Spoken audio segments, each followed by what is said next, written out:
Vamos abrir em 1 Coríntios, capítulo de número 12. O verso de número 9 e 10.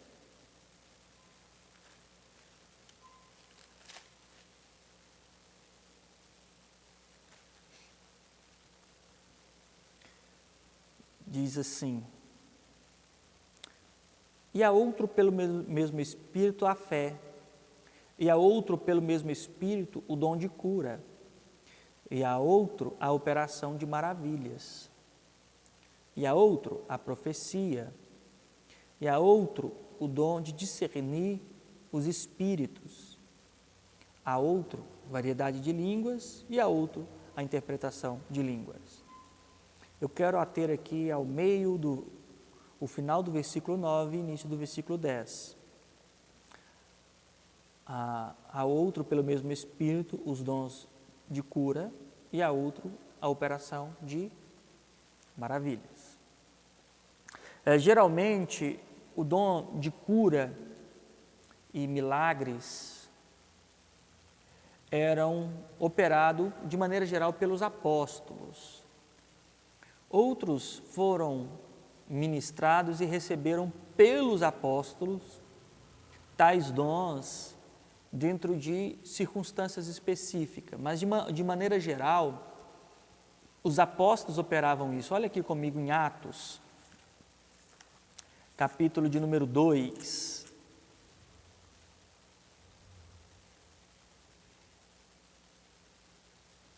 O verso de número 43.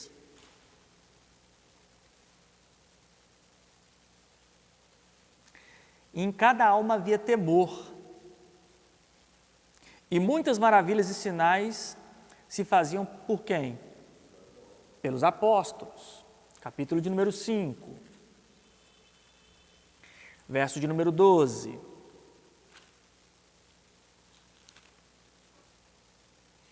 E muitos sinais e prodígios eram feitos entre o povo, pela mão de quem? Dos apóstolos. E estavam todos unânimes no alpendre de Salomão.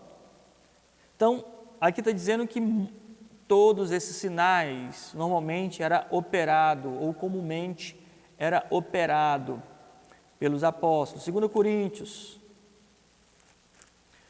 Coríntios,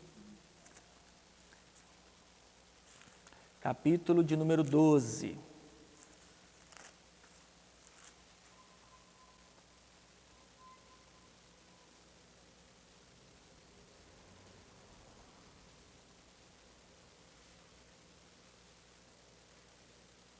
Verso de número 12. Olha o que Paulo está dizendo aí, ó. 2 Coríntios 12, 12. E os sinais do meu apostolado foram manifestados entre vós, em toda paciência, por sinais, prodígios e maravilhas. Veja que os apóstolos eram aqueles que manifestavam de maneira plena esses sinais. Os apóstolos foram chamados, lembra lá de Marcos capítulo 16, eis que os sinais seguirão aos que crerem.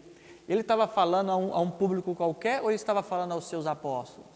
Ele estava com seus apóstolos, após a ressurreição, aqueles discípulos que seriam seus apóstolos. Ele começa a dizer, olha, esses sinais seguirão aos que crerem, em meu nome expulsarão demônios, falarão novas línguas, pegarão em serpentes, beberão coisas mortíferas. É importante você se ater a esses detalhes, porque esses detalhes vão fazer toda a diferença. Ele trata com o seu apostolado. O Senhor Jesus tem 2 reuniões com o seu apostolado. Uma acontece lá em João, no capítulo de número 13, 14, 15, 16 e finaliza no capítulo 17.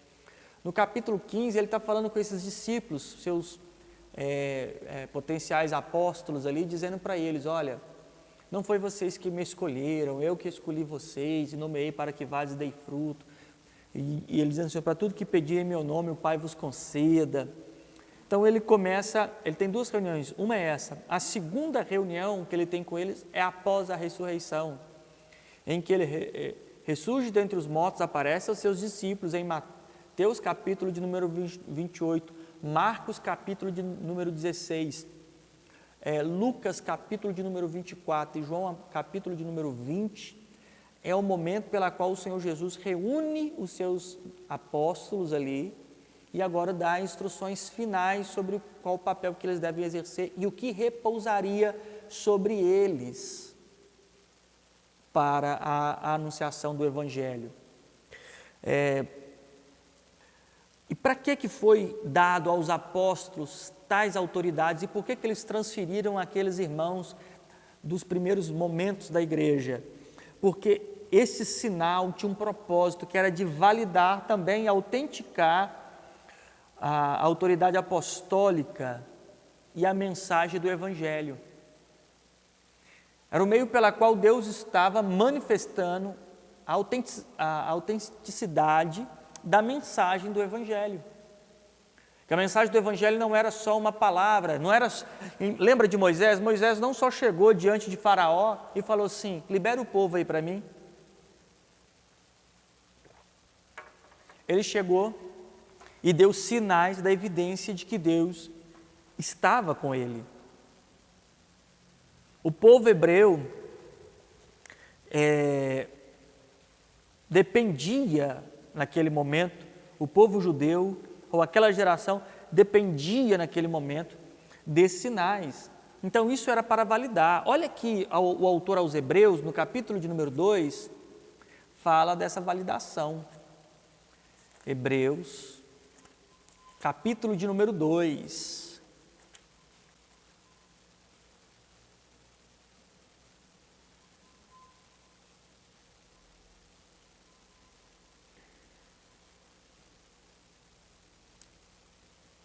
O verso de número 2. Porque se a palavra falada pelos anjos permanece firme e toda transgressão e desobediência recebeu justa retribuição, como escaparemos nós se não atentarmos por uma tão grande salvação, a qual, começando a ser anunciada pelo Senhor, foi-nos depois confirmada pelos que ouviram de forma audível, pessoalmente, nesse caso, os apóstolos, verso de número 4, testificando também Deus com eles, através de quê? Sinais e milagres e muitas o quê? Maravilhas e dons do Espírito Santo distribuído por sua vontade. Lembra de Coríntios, que ele dá o dom conforme for útil, conforme a sua vontade? E aqui está dizendo que a palavra do Senhor, anunciada pelo Senhor, e ouvida, confirmada pelos que ouviram, o verso número 4 diz que ela também foi testificando Deus com eles dessa palavra, através de muitos sinais e milagres. Era um testificador para aquela geração da mensagem do Evangelho. A relação que o povo hebreu, os judeus e o mundo em geral olhava ao Deus de Israel, era um Deus de antiguidade, era um Deus de mitos já, porque há milhares de anos não se via os sinais de Deus sobre Israel. O povo hebreu se gabava, o povo judeu se gabava pelo fato de terem por pai a Abraão, se gabavam pelo fato de Deus ter tirado o povo do Egito através da mão de Deus, abrindo o mar e dando o maná que desceu do céu. E o Senhor Jesus vem mostrando para eles, olha, eu tenho um sinal muito maior. Ele diz, olha, eu sou o pão que desceu do céu. O judeu se gabava de que há milhares de anos atrás, Deus alimentou os seus antepassados com o pão que desceu do céu. E Jesus disse, olha, eu sou o pão que desceu do céu. Ele está falando de uma nova dispensação. Então, os hebreus, os judeus, necessitavam desses sinais, aquela geração precisava desses sinais. Então o Senhor Jesus disse para eles em Mateus 28, ide por todo mundo e pregai o evangelho a toda criatura. Em Marcos 16 ele vai corroborar isso dizendo, olha, vocês vão pregar esse evangelho por toda parte e estes sinais vão seguir aos que crerem nessa mensagem. Ele não está falando aos que crerem de forma aleatória, mas os que estiverem crendo naquela ordenança, naquele momento. Olha, aquele que crê nessa ordenança que eu estou dando aqui, aquele entre vocês ali que estão me ouvindo, crê nessa ordenança, estes sinais seguirão os que crerem. E este sinal entre os apóstolos foi para autenticar e validar isso. A pregação do evangelho, com muitos sinais. Então, como nos dias de Moisés, também foi assim nos dias do Senhor Jesus. Eles precisavam de um sinal. Olha aqui em 1 Coríntios, capítulo de número 1.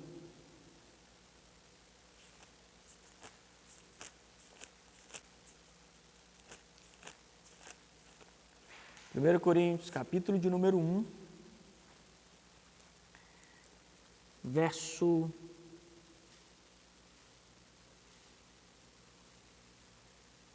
de número 22.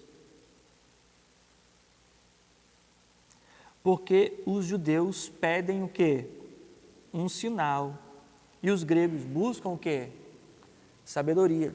Deus sempre havia se comunicado com o povo hebreu, que aqui no contexto são os judeus, sempre havia se comunicado com eles através de sinais. De sinais. O ministério do Senhor Jesus começa com sinais, com um grande milagre apresentando a sua glória. Olha aqui, ó, Evangelho de João, capítulo de número 2.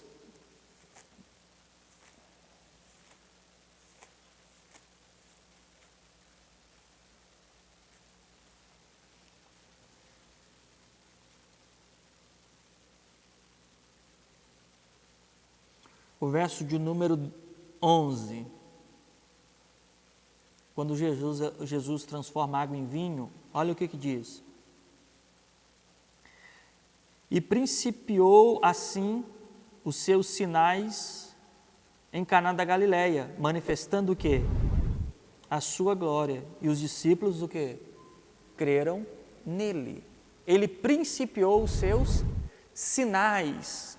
Isto é o que corroborava, fortalecia ou dava a autenticidade da mensagem do Evangelho do Senhor Jesus Cristo.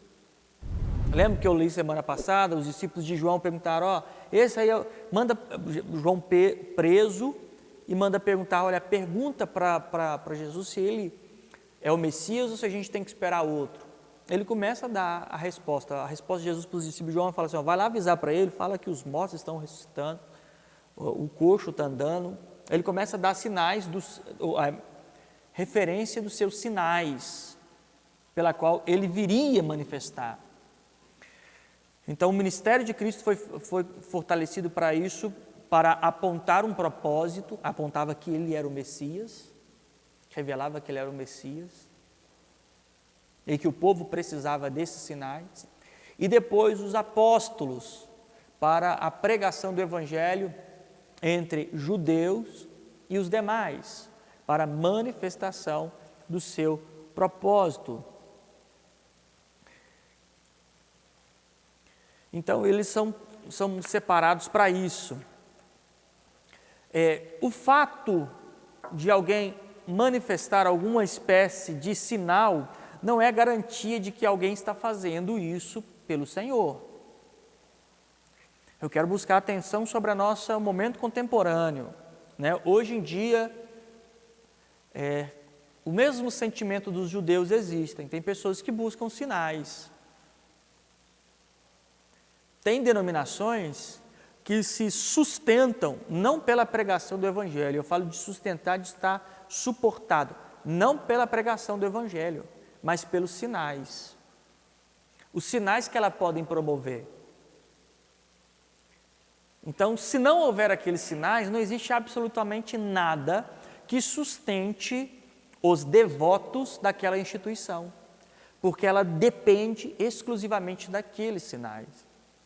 Aqui no Brasil, assim como boa parte do mundo, muitas denominações se apoiam dentro dos sinais, o chamado movimento neopentecostal. Tem no Brasil e no mundo.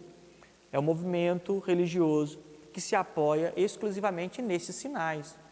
Bom, se alguém dentro dessa instituição prosperar financeiramente, vai provocar outro a vir aqui e buscar a mesma prosperidade. Se alguém dentro da nossa instituição for curado de uma determinada coisa, isso vai provocar que outro venha para a nossa instituição, para desejoso de ser curado também. Então, se faz a publicidade de um feito para provocar o interesse dos demais, aquele feito sobre a sua própria vida. Isso é um jogo de marketing, a mídia funciona assim. Você acha que tem propaganda na TV à toa? Não, é porque quer que você vai lá comprar. É assim que funciona. Então existe um jogo de marketing, um jogo de mídia para que anuncie isso. Então não acha que só porque existem sinais que vai acontecer assim. Lembra que eu falei aqui sobre os magos lá de Faraó? Moisés fez sinais, não fez? Os magos também o quê? Fizeram.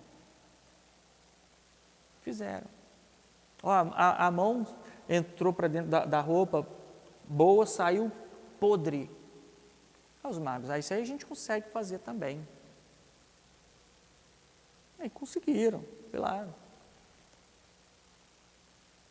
Um cajado de Moisés e Arão caiu ali no chão, foi lançado no chão e virou uma serpente.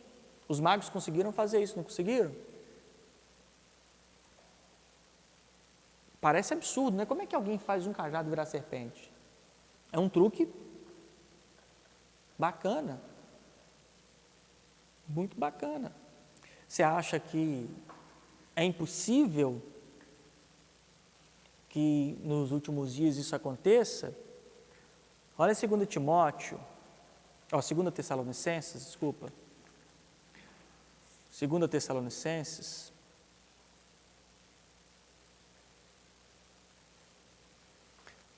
veja como será a vinda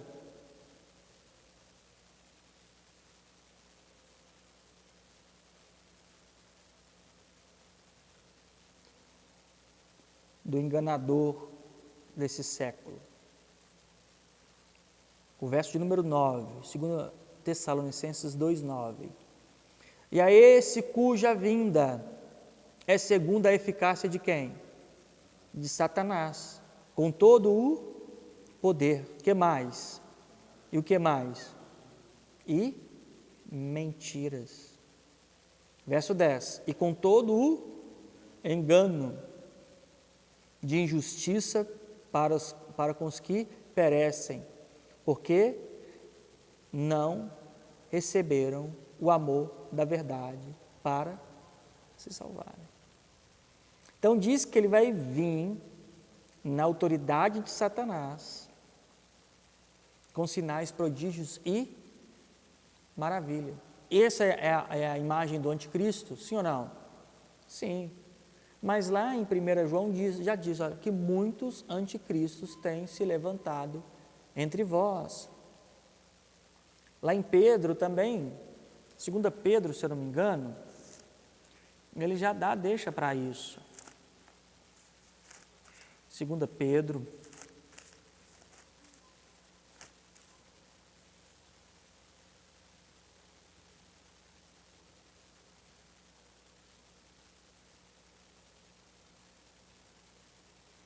o verso de número 1 diz assim, capítulo 2, 2 Pedro 2, 1. E também houve entre o povo falsos profetas, como entre vós também falsos o quê? Doutores, que introduzirão encobertamente heresias e perdição, e negarão ao Senhor que os resgatou, trazendo sobre si mesmo repentina perdição, e muitos seguirão as suas dissoluções, pelos quais serão blasfemados o caminho da verdade, e por avareza farão negócios de vós com palavras fingidas, sobre os quais já de largo tempo não será tardia a sentença, e a sua perdição não demora. Veja que Pedro também já avisava, olha, nos últimos dias isso aqui vai acontecer. Nós lemos lá em Tessalonicenses dizendo assim, olha, vai vir essa autoridade de Satanás sobre uma geração com prodígios e sinais. E qual que é a intenção? É trazer mentira. O versículo 9 lá de 2 Tessalonicenses capítulo 2 diz assim, cuja vinda é segundo a eficácia de Satanás com todo o poder de sinais, prodígios de mentira. De mentira. Porque qual que era o objetivo dos sinais dos apóstolos e do Senhor Jesus Cristo? Era revelar o Evangelho. É para que as pessoas, ouvindo aquela mensagem, chegassem ao pleno arrependimento de seus pecados e abandono das obras mortas. Não era para seguir denominação, apóstolo tal, apóstolo A, apóstolo B, pregador, não. Era para que essas pessoas fossem movidas de um temor e se arrependessem de seus pecados. É interessante que esta geração de hoje que fala assim, olha, eu recebi o dom de cura, não é? Uma vez eu ouvi na rádio, já citei para os irmãos, que eu ouvi na rádio lá assim, ó, o fulano de tal, o único que tem os 9 dons espirituais. Essa geração acredita que eles recebem tal dom de cura e eles passam a ser um curador. É interessante que essas mesmas pessoas que acreditam nisso, lá em Mateus 16, 18, fala também que vão tomar veneno, vão ser picados por cobra e não vai acontecer nada. Você não vê essas mesmas pessoas que dizem que têm agora o poder de curar, reivindicar ser picado por uma cobra. E nem tão pouco reivindicar a capacidade de tomar um chumbinho e não morrer.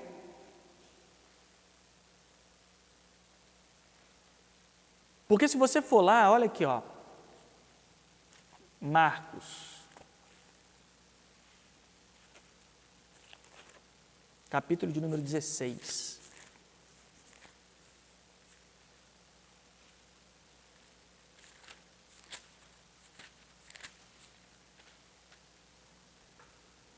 Verso de número 18.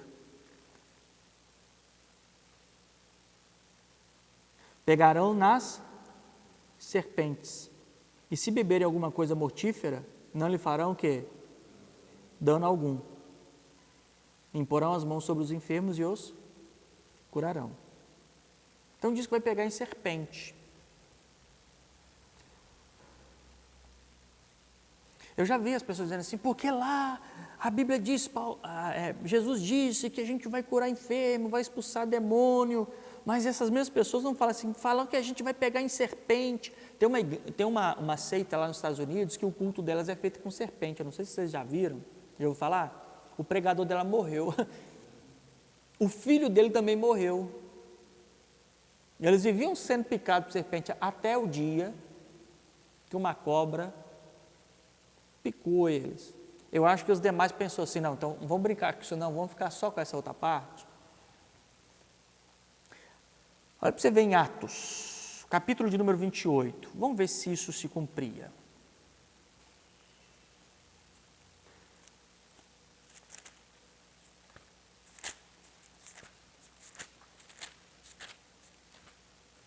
Atos, capítulo de número 28.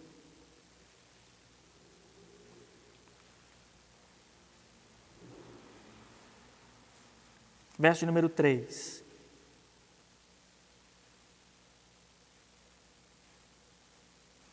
E havendo Paulo, verso de número 3 aí, e havendo Paulo ajuntado uma quantidade de vides e pondo-as no fogo, uma víbora, fugindo do calor, lhe acometeu a mão. E os bárbaros, vendo-lhe a víbora pendurada na mão, diziam uns aos outros: certamente este homem é homicida, visto como, escapando do mar, a justiça não deixa de viver. Ou seja, fala assim, Deus está pesando nele a mão. Verso número 5: mas sacudindo ele a víbora no fogo, não padeceu o quê? Nenhum mal. Aconteceu com ele? Eles esperavam que viesse a inchar ou cair morto de repente, mas tendo esperado já muito e vendo que nenhum incômodo lhe sobrevinha, mudando de parecer, diziam que era um Deus. Olha para você ver, a víbora cravou nele os dentes, nem Chuck Norris, né? Cravou nele os dentes e ele vai, só sacode, nem incha, todo mundo está esperando, vai começar a inchar, agora vai morrer. Por quê? Era um sinal apostólico. Aqui a percepção dos bárbaros, por serem politeístas, é que ele era algum tipo de divindade. Mas aqui era o mecanismo pela qual o próprio Paulo, ali em Malta, iria transmitir para eles a verdade do Evangelho através daquele sinal.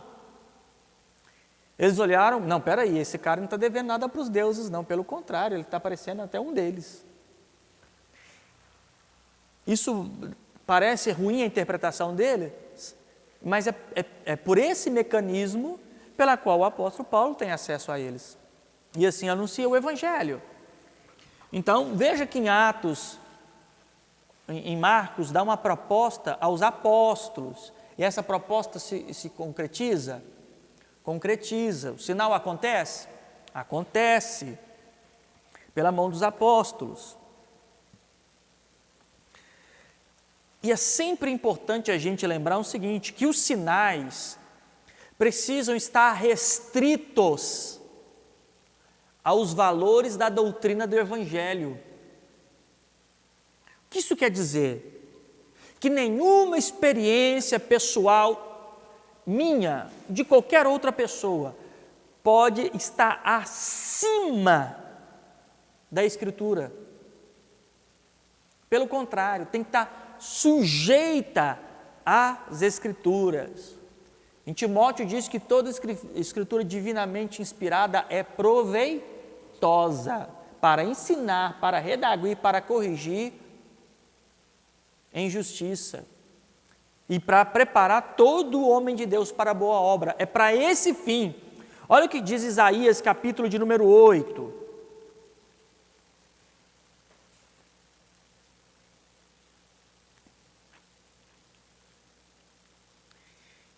Isaías, capítulo de número 8.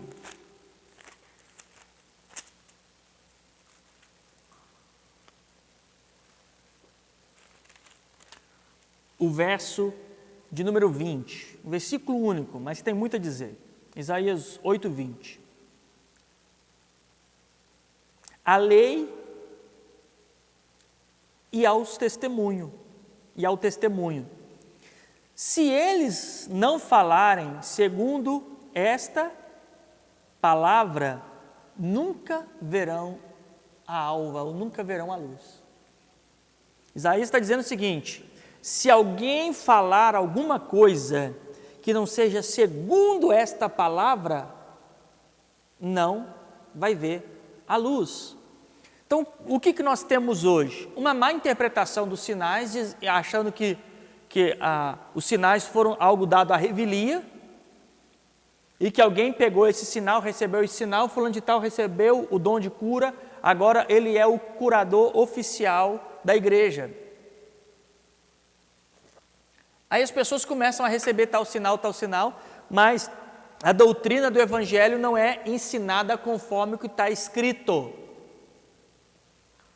A pergunta do Senhor Jesus para a origem dos falsos profetas é: pode sair da mesma fonte água amarga, azeda e água potável? Pode? Não.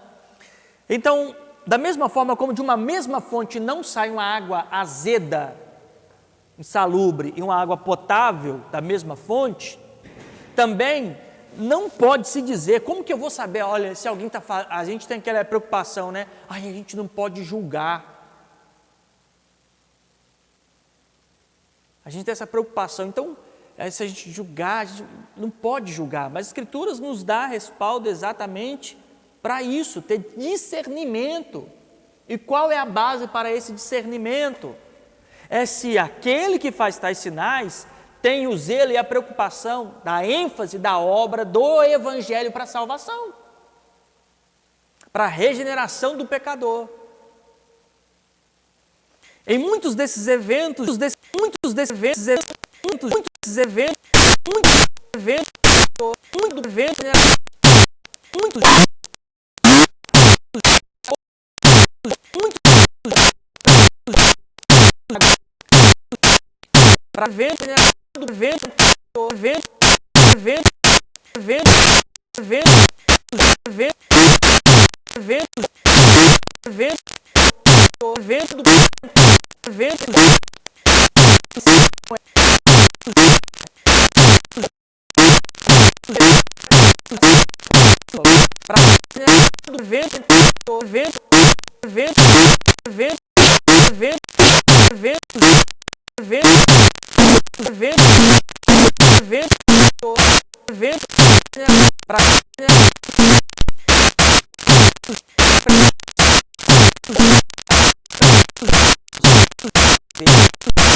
Paulo.